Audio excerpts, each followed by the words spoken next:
Hi, everyone. Mike Malatesta here, and welcome back to the How Did Happen podcast. On this podcast, I dig in deep with every guest to explore the roots of their success, to discover not just how it happened, but why it matters. My mission is to find and share stories that inspire, activate, and maximize the greatness in you. On today's episode, we are talking to an amazing entrepreneur, thinker, and leader who's dominating a niche industry you've probably never heard about, but will definitely open your eyes. Christopher Turner and I talk about growth, cultural challenges, complexity, dark clouds, clear expectations, The Simpsons, and gratitude for cheese pizza. In our organization, if you ask anybody what their number one issue is, they'll say, it's communication, because that's what people say, I think. And there is some truth to that, because as you grow, the difficulty in communication becomes geometrically grown as well. I think a few of the ways that you address that is A, to acknowledge it and let people know it gets harder. More people, it gets harder. Try to keep others informed, but don't try to work through a middleman on every conversation. Sometimes you need to work directly with the other person. And it's a responsibility of leaders and managers, things like that, to really make sure they're passing communication up and down the chain. This episode is sponsored by The Dream Exit. The Dream Exit is a private, bespoke program for successful entrepreneurs with annual revenue between $5 million and $100 million who realize that they have one chance to get their dream exit right, and that the odds of realizing that dream by themselves, all alone, or at the last minute are stacked against them. In less than 90 days, we teach you how to design, build, and execute a customized dream exit playbook that gets your business ready for sale at its maximum value and gets you ready to maximize your meaning and purpose in your post-exit life, even if today you are not ready to sell. You see, dream exits just don't happen. They are the result of early, professional, and proven planning. So if you're an entrepreneur with annual sales between 5 and 100 million, and you want to learn how to 10x to 100x your chances of achieving the dream exit you deserve, go to dreamexitplaybook.com today. And now, here's Christopher Turner.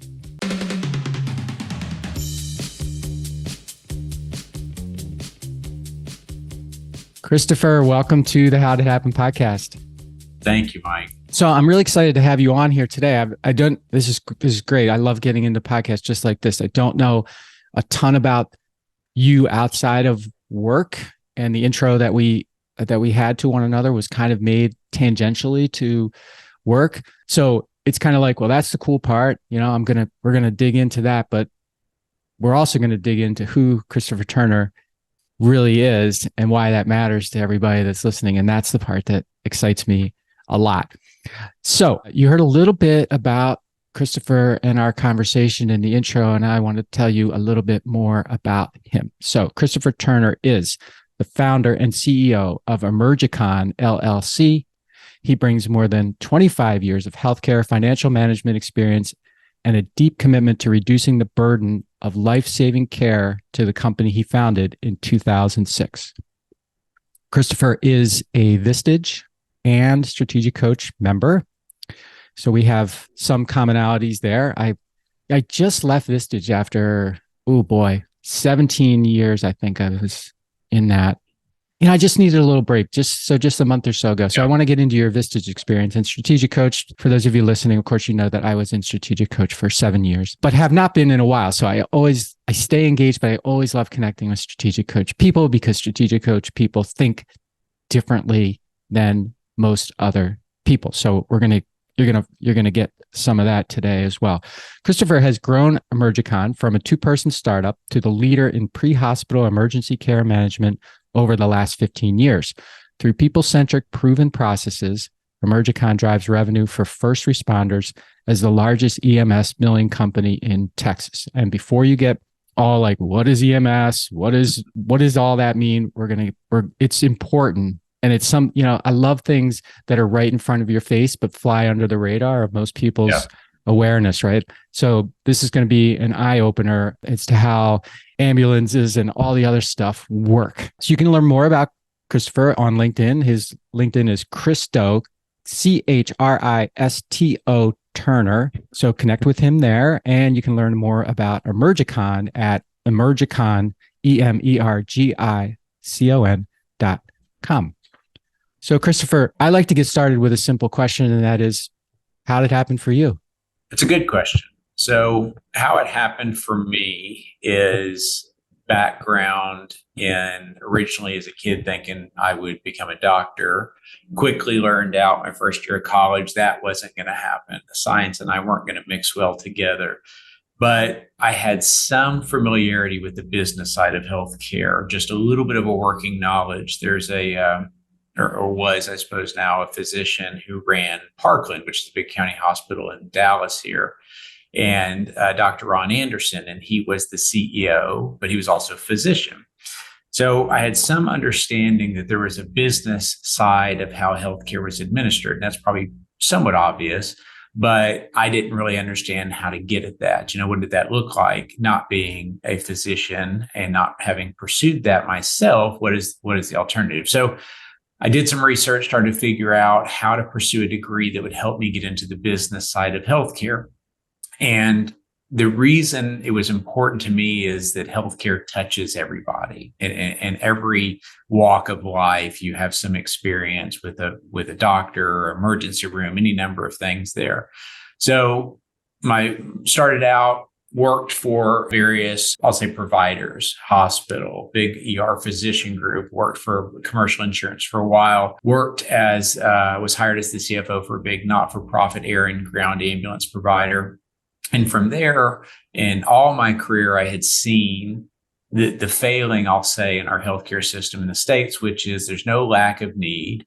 Every provider is busy all the time. There's probably a lack of providers, but there is a real hodgepodge of how reimbursement works. So everybody knows if you've had any interaction, let's say a surgery or an emergency room visit, or maybe even as a family having a baby, you have this variety of medical bills that show up. They're confusing, very difficult to understand. You may pay one thing and then you get another bill for something else, you get a refund for 30 cents. And so I knew that, had seen it in my career. So in 2006, when I decided to start out on my own, I had seen it, maybe not worse, but definitely mismanaged and needed for first responders, fire and EMS, and how much they rely on the funds that they can receive for what they do, and how often that service is done very, very poorly. And there's a real lack of understanding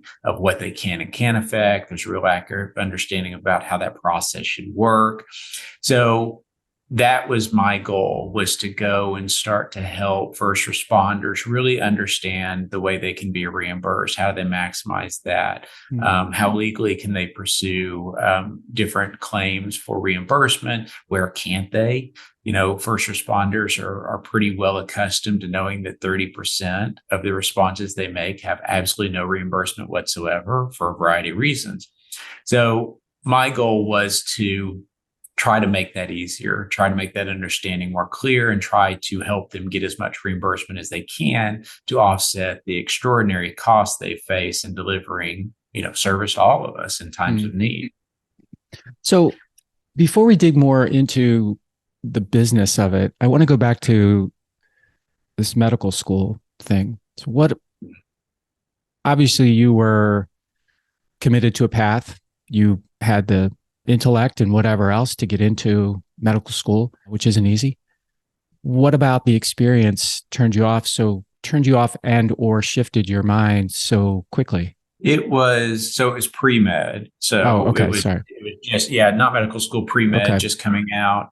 And I think the real hurdle for me was going to be the science. I couldn't see myself getting through that. And that was pretty clear early on. And that's a great, it's funny. It's one of those things that at the time, you're trying to figure it out and you're kicking yourself and all that. And then looking back, you realize what a blessing that was. And there's so many things in life that occur that way. And it's not till you have some little age and a wisdom that you realize those things happen for a reason and how they really were meant to happen and work out that way. We were talking before we started recording about your Colby score, 6392, with 2 being the implementer, which is I guess your natural ability to work with your hands. So maybe that had something to do. You have a 2 an implementer. Doctors well, at least some doctors kind of have to work with their hands pretty competently, but just an observation. I don't know. It's funny. It's funny that you say that because my wife has said the same thing, seeing how I'm not a good project person. I'm not a good tools person. I certainly would like to be, but she said, "Aren't you glad you didn't try to pursue being a surgeon or something like that? I mean, you never would have been able to do it." And it's very, very true. Right. I would have not excelled in that area. And I'm really glad that it worked out this way. Yeah. You would have to be a psychiatrist or something like that. So what about growing up? Where did you have a parent that was a doctor, or where did your interest come from, or what were you interested in as a kid? Was it always medicine, or what happened? I think I latched on to the childhood dream of becoming a doctor, as we all do. It's police and fire and, astronaut, things like that. I didn't have a parent that was a doctor. It's funny. I don't know that I've ever really thought about where exactly I latched onto that. I think part of it was and has been the fact that it does deal with people, and it deals with people in ideally a helpful way. Mm-hmm. And I think that's always appealed to me. And not being a great extrovert people person, I'm much more of an introvert. I like the idea, I think, of being helpful in my own somewhat more introverted way. And I think as a physician, certainly there's opportunity to do that. Now there's lots of opportunities in other areas to do that as well. But maybe that's part of what appealed to me about it, is kind of the one-on-one working with someone. Okay, got it. And I think before I want to go there, I guess this entrepreneurial thing, Christopher, you felt like, reading through some of your history that I could find, it felt like something clicked in you when you were the CEO of CareFlight organization that made you want to CFO. Yep. Yeah. Yep. What did I say? CEO? Yeah. CFO. My apology. Where you saw something that was a problem that you thought you could solve, but I may be reading into it way wrong. So why don't you help us understand, what was it that made you think, oh, I'm going to mortgage my house. I'm going to cash in all my retirement savings, and I'm going to, go for it, as we do. It was probably a combination of a couple of things. One was the, kind of the technical need that I saw. And again, going back through professional experience, the complete lack of ability in many circumstances to get proper reimbursement for healthcare services. So we know in this country, you have all the stories all the time. People post online, they had a baby, or they were, in the hospital for something, they get a bill for $100,000. And it's posted as the shock value, but it's kind of indicative of kind of a messed up system we operate in, because in reality, the hospital or whomever is not getting the $100,000. It's kind of the sticker price shock. So there's that piece that adds to confusion. But what I had seen over and over again was just a complete breakdown in some of those processes in many, many ways. And I think that really tied into my own, you mentioned my Colby 6392, the 9 is the quick start, where it's kind of move first and figure things out later, which is good and bad. But I never a fan of bureaucracy. I'm okay with taking risk, as you mentioned there, and mortgaging my house and cashing in my 401k, because I know that there's an opportunity to do something good, and the risk is not terribly risky. I've said previously, I haven't thought about this recently, but I've said previously, it's not like they can kill you. It's not like, money's just money, and money's a tool. And if you're, well-intentioned and you see an opportunity and you're willing to move on something and not analyze it to death, that's the opportunity. And I think it also tied into some kind of deeper understanding that one day I would really rather work for myself in some capacity. I think that's a very efficient way to go about doing things because you can focus on the things that you think matter and maybe push off the things that normally would be built in some way that you have to, provide something to somebody else that maybe you don't see a value. And I didn't say that very clearly, but, kind of it's the Office Space movie of the TPS The reports and TPS the covers reports. and the different reports stuff. I mean, that's just bureaucracy for bureaucracy's sake. And I never identified that as a real added value. I think results matter and the ability to, to work directly with people and influence things. So I know it's been a while since you were, started this. And I'm wondering if you could take us back then, because it's always interesting to me how not only, what prompted someone to become an entrepreneur, to try something like this, but what was it actually like when you were just getting started? I mean, how'd you get your first client? How did you establish legitimacy? How did you attract people to work with you? All of those things that you sort of, when you get to the point where you are now, people sort of forget about, and maybe you do too. Right. Sometimes you forget about what it was like when you actually started. So what was it like? It's a really good exercise to go back and think about and revisit some of those things. Our current circumstances, there's our reality. Where we are today is obviously it's our current reality. We don't know what 10 years looks like in the future. And sometimes we forget to look 10 years in the past, but I think it's a helpful exercise. And, starting out, I had probably one thing going for me that was in terms of credibility, which was as I was the CFO for CareFlight, as you mentioned, we really turned around their billing overall to take what was not for profit that was losing money to showing some positive cash flow. And we recovered about $6 million on old accounts and, increased cash collections, et cetera. And so that didn't go without notice.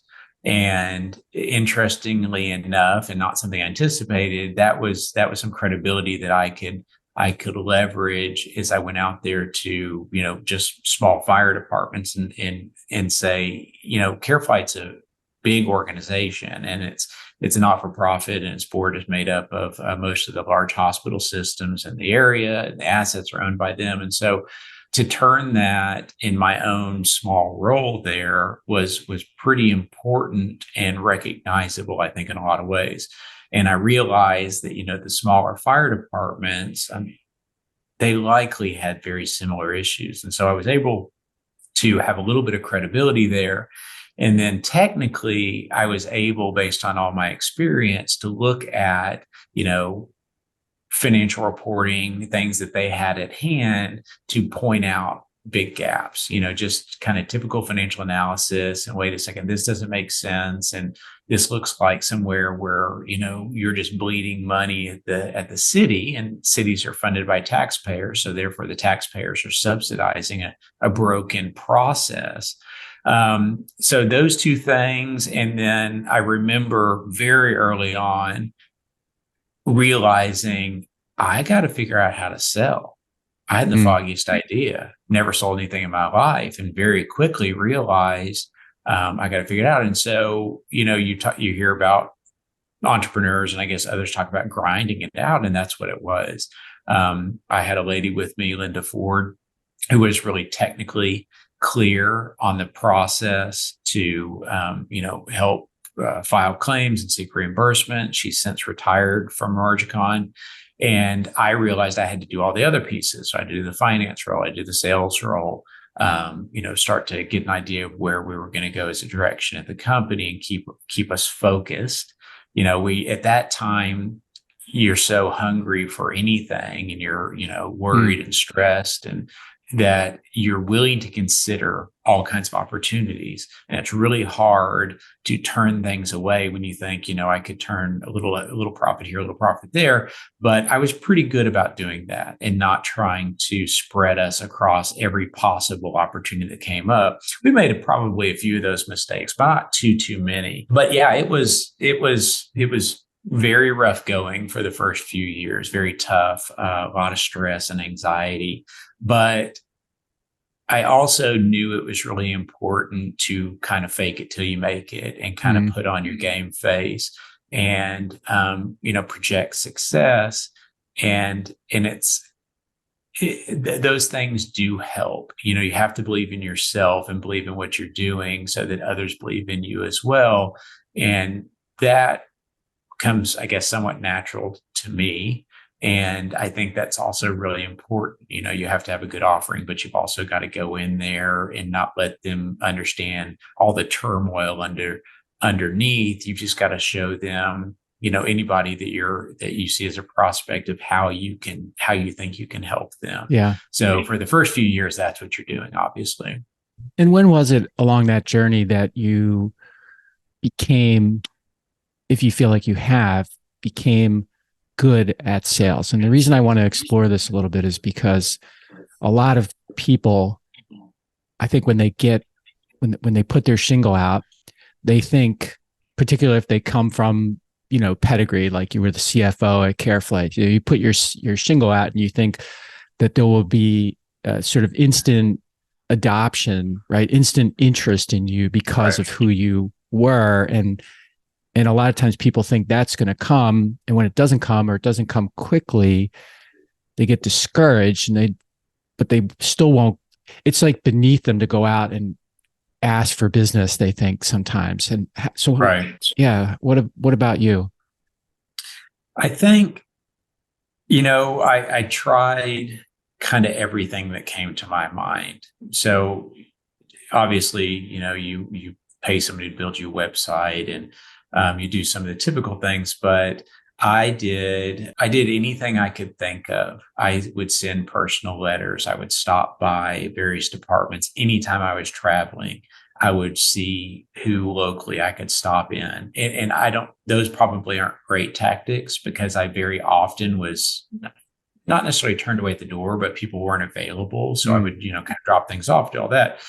So over time, I think that I got better at connecting the dots in terms of getting to the right person with some understanding of maybe what their situation was or how we could help in a more clear way. So maybe less scattered and more focused so that you are, or at least I was at the time, moving more strategically and trying to approach somebody that I knew there was a need and then helping them to understand how we could solve that need versus, just randomly, like maybe I'll hit somebody. So I got to a point back in, let's see, it's probably 2015 or so where I vacated sales seat altogether. And at that time I had hired somebody and kind of trained him on my understanding and learnings and all this stuff I'd seen in the marketplace. And then he was an actual salesperson who was able to go in, take my technical trainings and then launch into sales. And we've of course grown from there, but it was definitely refining in my own way of the process of finding really, real prospects, real people who would need us and how we could leverage them. And then of course, from there, you would get some really solid referrals when you've had some real good success. Right.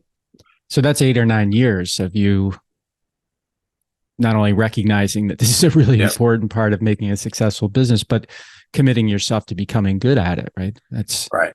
Yeah. Right. So I think go ahead. I'll say just one other thing. I think my experience is that's the last thing that entrepreneurs leave. I think generally exiting the sales seat in general, not all the time. I think that's the last thing entrepreneurs tend to leave because they get so good at it. Once you get to a certain point, you've really got it down and you're the voice and the real authenticity of the organization. And that's a hard seat to leave and hand over and have it done very well. I mean, for a lot of reasons, obviously. Well, it's pretty validating too. I mean, you're very the, true. you can really drink the Kool-Aid of being the rainmaker and, all the kind of cool stuff that comes along with that too. So there's something to that. The name EMERGICON, like, I'm always interested in where names came from. So where did that come from? How many names did you consider before you landed on that, if you can remember? I can. Okay. It's a funny story for me. It's probably not funny for anybody else, but I'll tell you. So when I was first trying to figure out names, and my wife is been involved in the organization, certainly as one of the most trusted advisors I've ever had, and really in a lot of ways. But to answer the question, as I was struggling to figure out names and running through things I didn't like, I was asking for her input and help, and she, obviously I was just like, none of this sounds good. None of this sounds like anything that means anything other than a host of something that could be down to an acronym. And there is an episode of The Simpsons where the joke is they have a bi-monthly science fiction convention in their town. So, I mean, it's a little bit ludicrous to think twice a month that they've got this sci-fi convention going on. And as the news reporter is saying, it's time for their Buy My Sci-Fi Con, they've shortened it down because it's so frequent. My wife threw out there at one time, as I'm working on all these Emerga and this and that, EMERGICON, and making reference to that, and it just stuck right there. So it was just a throwaway from an episode that we remembered and our sons remembered, but it stuck immediately, and of course has lasted ever since. Oh, that's a really cool story. I'm glad I asked. Shows you how much of a nerd I am. Yeah. So nuts and bolts of what you do. You mentioned, and I'm glad you did, something that all of us who are listening to you are familiar with, right? We have some kind of care provided to us. We get a bill, or sometimes we get bills from, particularly if you've had surgery or something, they come from all kinds of people you never even talked to or knew were involved.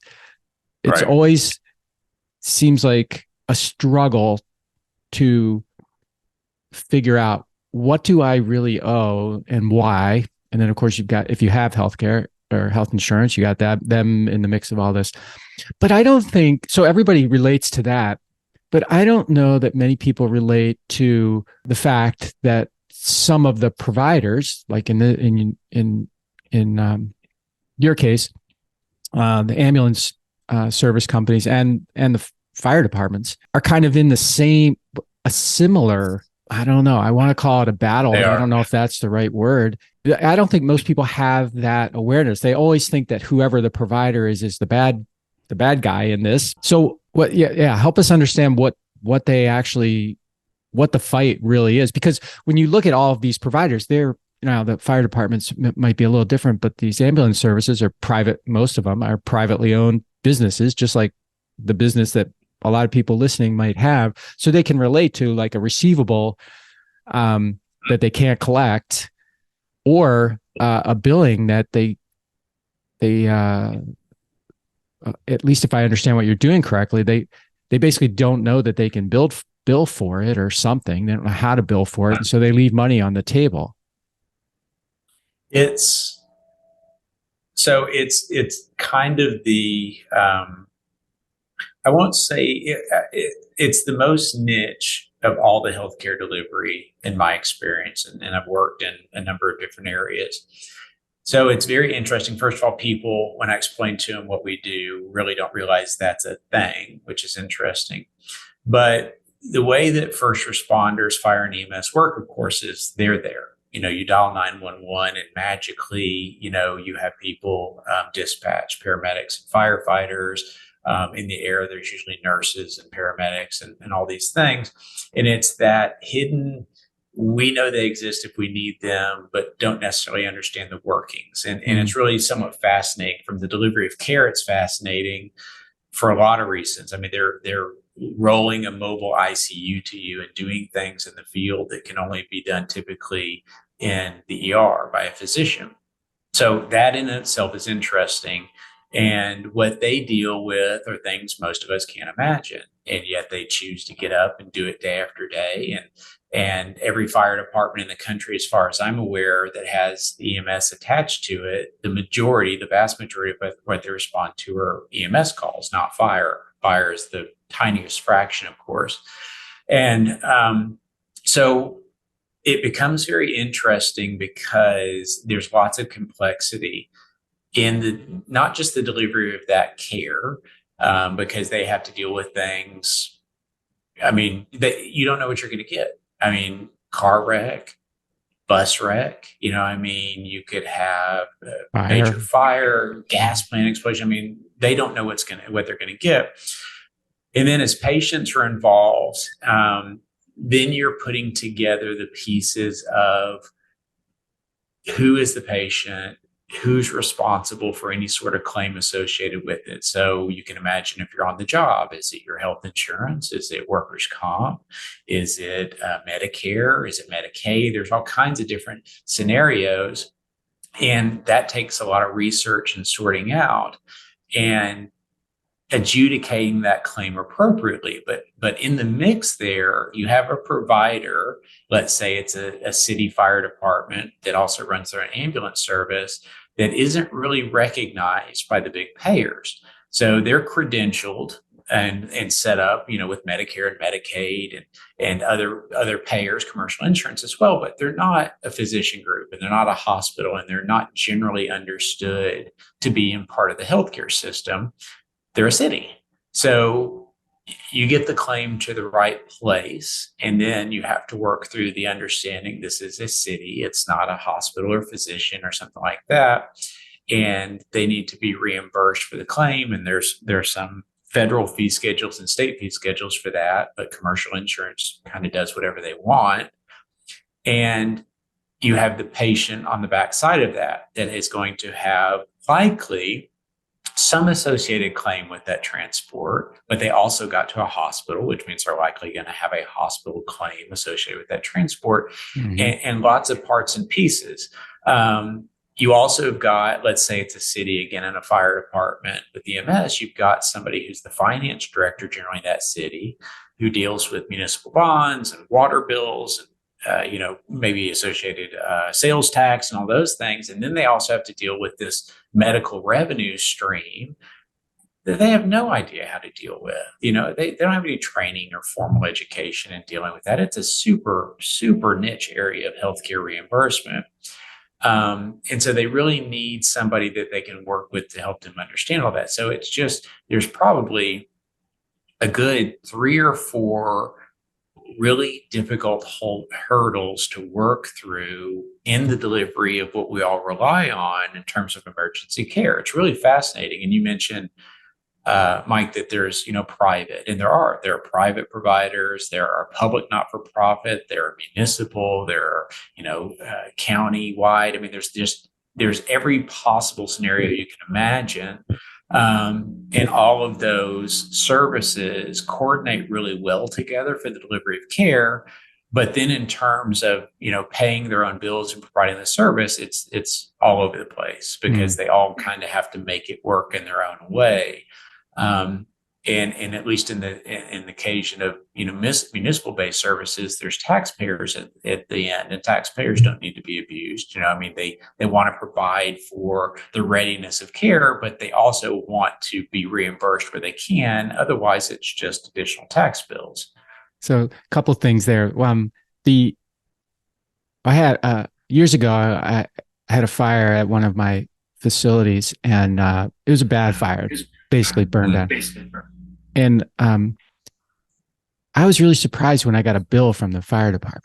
I kind of thought, oh, well, that's where you pay taxes for, is for all of that. You pay that for them to be ready, I think, but not necessarily for them to perform. So that was a really strange awakening for me. I understood it, but it was a really strange awakening. I guess I just never had put that together before. Right. That's true. Our sister company, Emergifire, processes those types of claims, and you're right. They're there for readiness, and sometimes there's claims associated, sometimes not, and it depends on a few things. First of all, legally, can you pursue the type of claim? Secondarily, you need to have. So fire departments generally are not always standalone, can handle anything. Sometimes they also have to contract, let's say it's hazmat or things like that, that they also contract out. So there can be associated need to be reimbursed, for that fire department for expenses they made. One of there's some states where it's not, fire departments are not allowed to seek any kind of reimbursement at all. And one of the failings I see from state governments and maybe local governments is they always try to attack the end user of services receiving a bill. So for EMS, it's usually, are they going to receive a balance for what wasn't covered for fire? Are they going to be allowed to submit that claim at all? And the problem with that is that if you make that decision, you're essentially just telling the taxpayers, hey, you're going to have to up the tax contribution to cover these types of services. The person who's the user on the end is not going to be held liable for certain things. And the problem is not everybody's a user. Some of us need fire EMS at certain times. Like Mike, you said, there's associated claim. That's not everybody. And so you may be spreading the cost further across more people, but it doesn't necessarily, in my opinion, facilitate the greater system. So in Texas, we have a tremendous number of people entering the country illegally, and a lot of those people need fire and EMS, certainly EMS services. So it saturates the system, it overwhelms the system. There's no real ability to seek reimbursement other than at the federal level for those. And so you just wind up taxing the system more and more, the more avenues that you trim off to say you can't go here and you can't go there, yet you have to provide these services. There's an obligation to provide the services, and it's an expectation. Okay. And you told us about how you got started and all. Where are you now? I mean, how started in 2006, just you, maybe another person. Where is EMERGICON now, and where is it going to be 5 years from now, or whatever time frame you put on it? So we are, probably today, depending on the day, 104 people, and still focused in Texas. And it's interesting. Our focus hasn't changed. It's kind of like the sales question you asked me. It's just continued to refine. So by that, I mean, we want to work with agencies where we can be the most helpful. And that's not everybody. If you're really smart in any business, you have an idea of who you serve best, and those are the people you want to work with. And we're no different than that. We have our own area where we really feel that we can do the best and demonstrate our value.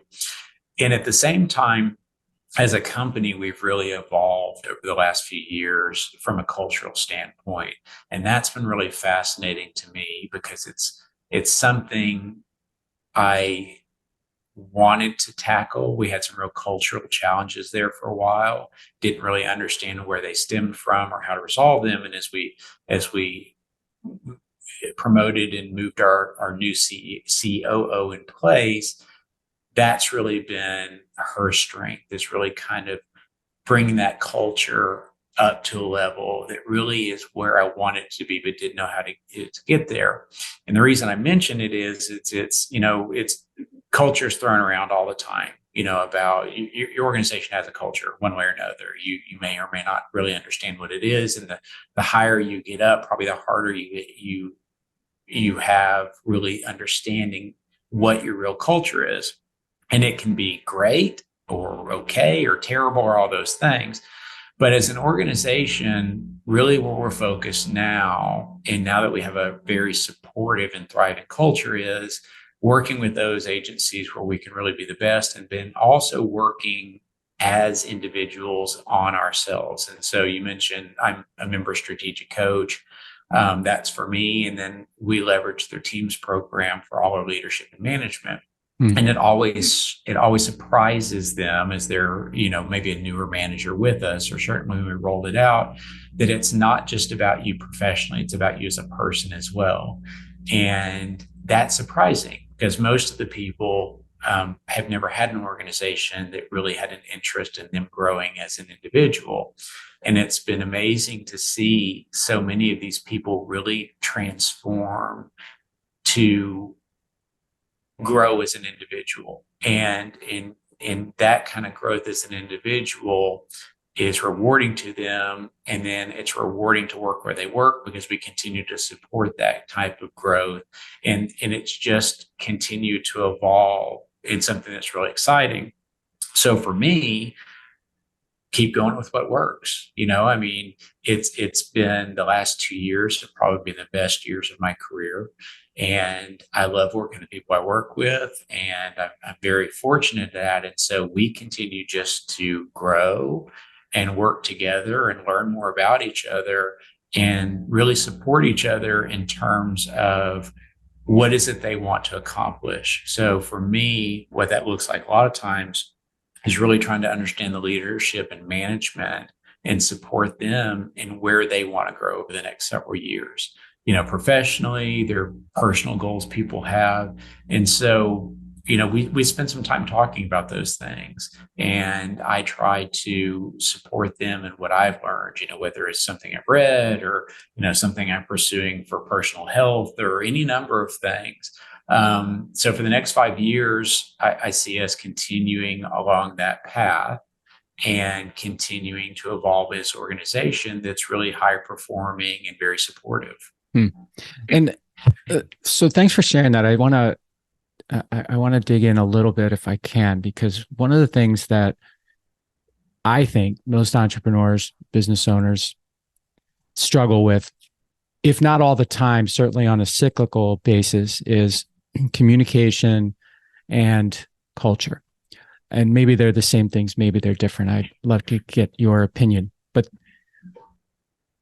anytime you do feedback, for example, you're almost always going to get that the communication isn't as good as it can be. Hardly anyone can put their finger on why. Yep. Because everyone hears things and processes information differently. So it's very hard to get like a consensus on what to do, which is frustrating. And then on the cultural side, a lot of times, at least I'm just putting my own experience hat on and saying, a lot of times I just wish that the culture was what I wanted it to be. Yeah. And I was willing to sort of ignore some things that I didn't want to deal with. I mean, eventually you have to deal with it, right? All progress starts with the truth. If you want to make progress, you have to deal with it. But it's kind of easy sometimes. You'd be like, I have a great culture. I know I do. And just kind of ignore some of the chirping that you're hearing about culture. So how did you handle, you mentioned that, that you just acknowledge these cultural challenges. What, if you can share what some of them were and how you I think it was Tiffany that you were referencing as your CEO. Yep. How did you acknowledge it and then do something to change it? So the short answer is that Tiffany Pearson, when she moved up into the COO slot, it was definitely her strength to start addressing these issues. And so I hate to say the shortest answer is to find somebody who's really good at it if you're not, but that's the truth.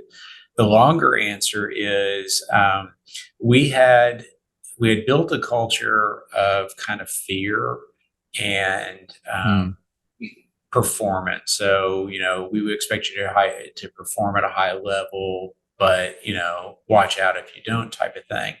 And in my ignorance, what I really thought was, the more that, we want the best for people and they maybe like working for the organization because they have some allegiance to me, that will then overcome any other cultural issues. And that's just not the case. Now, most of the employees have less of a relationship with me than they ever did in the past, but they have a stronger relationship with everybody else they work with in support of that culture. So I completely agree. Probably even today, and always has been and always was in our organization, if you ask anybody what their number one issue is, they'll say, oh, it's communication, because that's what people say, I think. And there is some truth to that, because as you grow, the difficulty in communication becomes geometrically grown as well. So if it's you and I talking, we're pretty much in alignment. You got a third person, a fourth, a fifth, and you have the spider web. So communication is tough. But I think a few of the ways that you address that is to acknowledge it and let people know it gets harder. More people, it gets harder. The way to circumvent some of that is to, of course, go directly to the person that you want to talk to on certain things. Mm-hmm. Try to keep others informed, but don't try to work through a middleman on every conversation. Sometimes you need to work directly with the other person. It also helps to put communication out there as much as you can on, whether it's your Teams channel or Slack or something like that, to keep people in touch. And then it's the responsibility of leaders and managers, things like that, to really make sure they're passing communication up and down the chain. And it's no different than in a family. If you've got one spouse going one way and another way, and you're busy and all that, communication is the thing you have to rely on. Who's where, when, and all that. And that's the same way in organization. So, I think we continue to grow, hopefully, in communication and put, consistent messages and all that out there. That certainly helps, but I don't think it's the key to the cultural piece. And the cultural piece, the real transformation is, and what Tiffany's put in place, and I've been really just kind of a participant, not necessarily even a leader in this, is clear expectations and speaking straight about things. And one of the things that she says is, she doesn't do unspoken expectations. That's a really good quality to have. And she's also a great reinforcer of celebration. And that's not something necessarily that always comes natural to me. I'm always kind of like, here's the next thing. Here's how we can improve more. That can really be hard for people. They'll have just accomplished something. And when you go directly past that and say, okay, now here's the next iteration we need to see on this, kind of shoots, the air out of it. And so she's really great about, introducing celebration and encouraging that. So it's been a host of changes in that way, but also removing, negativity and not focusing on negativity. I'm big on gratitude. We have a gratitude wall at the office where we can write things, and that certainly helps. But if you're going to allow for, I'll give you an example. This is probably the clearest example. Our core values, we operate on the entrepreneurial operating system, which I almost can never say. And we've got core values, and we've got right person, right seat, and all those things that help reinforce culture. But one of our core values was no dark clouds. And what that meant was that nobody likes to come to work and the person you sit beside or work with every day is a bad day. Every day the traffic's bad. Every day it's raining. Every day it's bad. Nobody likes that. I thought it was a great core value. I thought it made a lot of sense, but it did have a negative connotation. And it was the single most constantly picked on and used like a club core value in our organization. All the time it was used. So if somebody brought up an issue, a legitimate issue, they were always concerned it would be being considered they were a dark cloud, and on and on. And that to me was puzzling. Tiffany recognized that and its negative connotation versus our other core values, which are not negative in any way. And as the leadership team, about a year ago, maybe two now, we changed it. And we changed that single core value to be a light. And that is to, show up as your best self, bring that celebration and enthusiasm and positivity and gratitude that you can bring with you, because it's certainly easy to be negative or go negative. Dan Sullivan and Ben Hardy wrote the book, The Gap and the Gain. And the gap is, falling into all the, oh my God, naysay and all that versus how far have you come.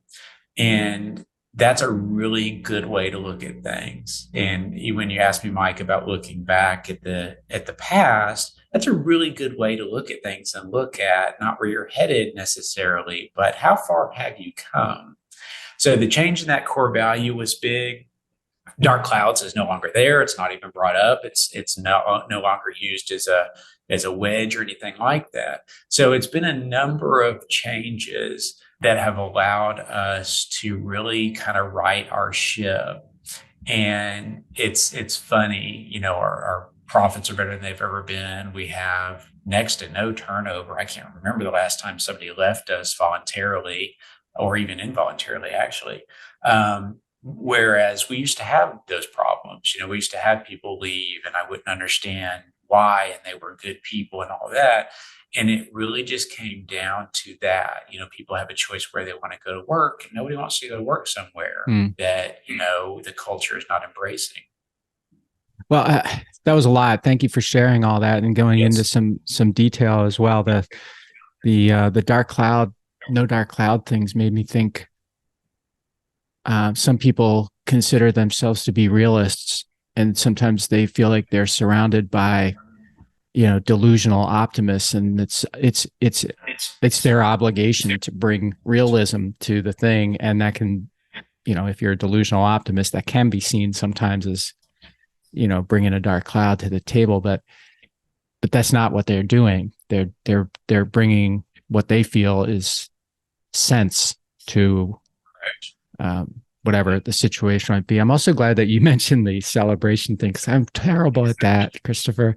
I am just, and maybe it's the quick start, I don't know, but I am always looking for the next thing. And I think it pisses people off that I don't stop and, have that celebration, take a moment or more to realize that most people operate in a different way than I do. And it's probably the right way that they operate. They need that little breath, and they need that little, like, hey, we did a good job here. Yeah, this was big. And if you don't have that naturally, you either have to, I hate to say schedule it, but you need to schedule it and remind yourself to stop and do that on whatever frequency, or you need a really strong support to help you remember to do it. It is, and I think you're right, Mike, when you have that quick start, you're always kind of moving and going, and the slowing down and appreciation can be tough. Or even if you feel like you do it pretty well yourself, kind of recognizing success, not sharing it. And the single most important thing that I heard is, as I was trying to address some cultural things, in my own kind of failed way, as I talked to individual employees, was them wanting to be recognized and appreciated. That was it. More so than money, more so than anything else, all the things that we tried, the appreciation for the job they did, being clear on what expectations and being clear on what we counted on them for and the results they could produce. That is huge for people. It really is. People want to be successful. And so, you have to find a way to solve that, I think. And I don't mean just you, Mike. I mean, in general, of course, for people, if that's your natural, next thing. I mentioned my wife, who's a tremendous advisor to me. And I'll give you a good example about this. Not necessarily celebration, but just my kind of natural critical look at things, which doesn't really help. So we had some flooding in our office last winter, I think it was. We had a frozen pipe and had some flooding. And it was on the weekend that was recognized. And so everybody that I can pull in from management who's available is up there, sweeping, mopping, sucking up water. I mean, everything, just a full, something normally you would want a company in to kind of take over. And we just didn't have the luxury of the time. And it was an ice storm. That's right. So people were driving in on the ice. It was terrible. Forgot about that. Anyway, and so as we're all working up there, one of the employees asked, would we like food? I mean, everybody's up there most of the day. Nobody's eating. And we said, yeah, whatever you can get. So she brings a bunch of pizzas. Well, she brings all cheese pizzas. And I think, cheese pizza? I mean, I'm not 5 years old. Give me something, with some vegetables or something on it. And my wife pointed out to me very quickly, don't be ungrateful. This is somebody who came up here in the eyes and brought enough food for everybody that's up there. Don't go to criticism. Go to gratitude and thanking that person who easily could have said, I can't get up there or not volunteer. And that's really helpful, to not have people that advise you that are just, yes people and everything's wonderful, to stop you and remember, you haven't thanked this person. You haven't shown them any appreciation for what they've done for you. So not even a celebration, but just, for those of us, I think, that do move quickly and quickly recognize that's not right, this isn't right, that really just knocks the legs out from under people. So you need that opportunity to show the appreciation. And then if you want to bring something up and say, hey, next time, whatever, that's okay, but maybe you don't even need to. Maybe you just show the appreciation, keep your mouth shut. And if and when it happens again, maybe it'll be the same. Maybe that person will do something different. I mean, who knows? It's not anything, they didn't do anything wrong. Right. I mean, there's nothing there for you to point out that was incorrect. Well, that was great advice. Great advice that your wife gave you. So I'm glad your ears were open to that. As we finish up here, Christopher, is there anything that you want to leave with the audience, or anything I haven't asked you that I should have? Not anything you haven't asked me. I think it's important. You mentioned Vistage. I'm actually not in Vistage anymore, but I'll tell you what I learned was in Vistage, and the reason I left was Vistage was very much about managing and running an organization, and I learned a ton there. It's a very valuable experience. It also took me on to my next thing. So it took me on to implementing the entrepreneurial operating system. It took me on to joining Strategic Coach. And so some of the stuff that I got out of Vistage, I no longer needed. So they graduated, moved me on, whether they, that's their intention or not. But I think the point is for anybody entrepreneurial, executive leadership, whatever, you have to look for training and education and growth everywhere you can find it. And you've got to make sure that it's valuable in what it is that you're needing. So like our conversation, Mike, and some of your podcasts I've listened to, is picking up those little pieces and learning to grow as a person and a leader, and whatever your business is, and trying to do the best for other people.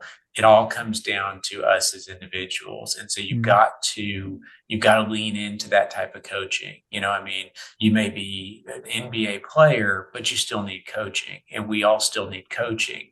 It doesn't matter what it is. You've got to look at those sources and find out where you can, get mentors and advisors and all those things to help you grow as a person, because it's just going to benefit you your whole life. I completely think that it's going to benefit your whole life. And I think it's maybe, particularly when you're in the grind of getting stuff done and building your business, you don't have the luxury of focusing on that, but you've got to figure it out, because otherwise you'll only be stuck in the grind. I completely agree. And as someone who was stuck in the grind for a long time before I had the realization that I needed to continue to grow if I was going to continue to be the leader of my organization. Yep. That was a hard one. That was a hard one to admit. So once admitted and action taken, so eye-opening for me. So I think that's a great message to leave us with today, Christopher. Thank you so much for being on. All things Christopher Turner and EMERGICON will be in the show notes. And please, as I ask at the end of every episode, maximize the greatness that's inside of you today. And until next time, see ya. Hey, everybody. Thanks for listening to the show. And before you go, I just have 3 requests for you. 1, if you like what I'm doing, please consider subscribing or following the podcast on whatever podcast platform you prefer. If you're really into it, leave me a review, write something nice about me, give me 5 stars or whatever you feel is most appropriate. Number 2, I've got a book. It's called Ownership: How Getting Selfish Got Me Unstuck. It's an Amazon bestseller. And I'd love for you to read it or listen to it on Audible or wherever else, Barnes & Noble, Amazon. You can get it everywhere. If you're looking for inspiration that will help you unlock your greatness and potential, order or download it today so that you can have your very own copy. And if you get it, please let me know what you think. Number 3, my newsletter. I do a newsletter every Thursday, and I talk about things that are interesting to me, and or I give more information about the podcast and the podcast guests that I've had and the experiences that I've had with them. You can sign up for the podcast today at my website, which is my name, MikeMalatesta.com. You do that right now, put in your email address, and you'll get the very next issue. The newsletter is short, thoughtful, and designed to inspire, activate, and maximize the greatness in you.